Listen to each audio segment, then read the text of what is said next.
അതെങ്ങനെ വിട്ടുകളയും? എന്റെ വീട്ടിലെ പ്രശ്നങ്ങൾ കൈവിട്ട് പൊയ്ക്കൊണ്ടിരിക്കുക. ഞാൻ ഇന്ന് കമ്പനിയിലേക്ക് വന്നത് തന്നെ എല്ലാത്തിനും ഒരു പരിഹാരം ഉണ്ടാക്കാനാ. പാറു, ദയവ് ചെയ്ത് നിന്റെ പ്രശ്നം എന്താണെന്നൊന്ന് പറ. കല്യാണം, കുടുംബം, കുട്ടികൾ, ഇതൊന്നും ചിന്തിക്കാൻ പറ്റിയ ഒരവസ്ഥയിലല്ല ഞാനിപ്പോ ഉള്ളത്.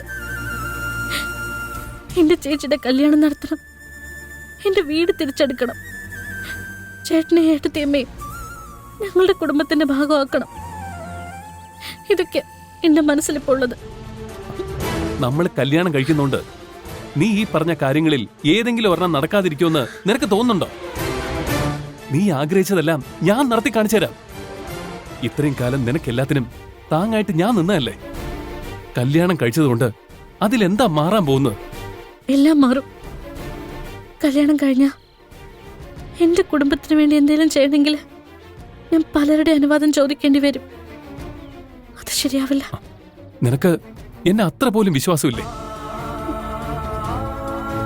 നീ വല്ലാതെ മാറിപ്പോയി പാറു. ഞാൻ സ്നേഹിച്ച പാറുവിന് ഒരിക്കലും ഇങ്ങനെയൊന്നും സംസാരിക്കാൻ കഴിയില്ല. എന്തൊക്കെ പ്രശ്നങ്ങളുണ്ടായാലും എന്റെ കൈ വിടാതെ എന്റെ കൂടെ നിൽക്കുന്നവളാ എന്റെ പാറു. നീ ഇപ്പൊ എന്നോട് പറഞ്ഞത് നിന്റെ മനസ്സിലെ പ്രശ്നങ്ങളൊന്നുമല്ല.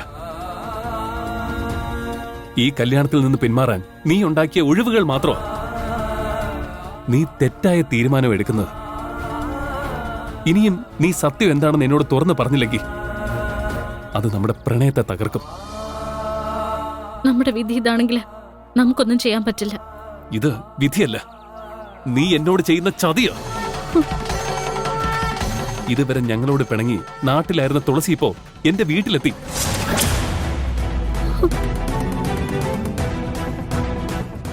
എന്തൊക്കെ സംഭവിച്ചാലും നീയാണ് മരുമകളെന്ന് പറഞ്ഞു നടന്നിരുന്ന എന്റെ അമ്മ തുളസി വന്നതിന് ശേഷം മാറി ചിന്തിക്കാൻ തുടങ്ങിയിട്ടുണ്ട്.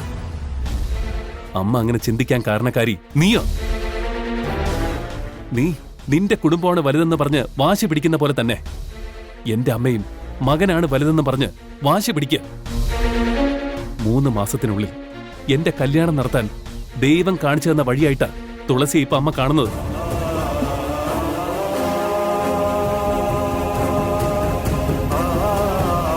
അമ്മയുടെയും നിന്റെ ഇടയിൽ കിടന്ന് ഭ്രാന്ത് പിടിക്കുന്നത് എനിക്കാ. ഒരു കാര്യം എനിക്ക് ഉറപ്പാ, നിന്നെ അല്ലാതെ മറ്റാരെയും എനിക്ക് ഭാര്യയായിട്ട് കാണാൻ കഴിയില്ല. നീയില്ലെങ്കിൽ ജോത്സ്യം പറഞ്ഞതുപോലെ തന്നെ എന്റെ ജീവിതത്തിൽ ഒരു കല്യാണം ഉണ്ടാവില്ല. ചേട്ടാ,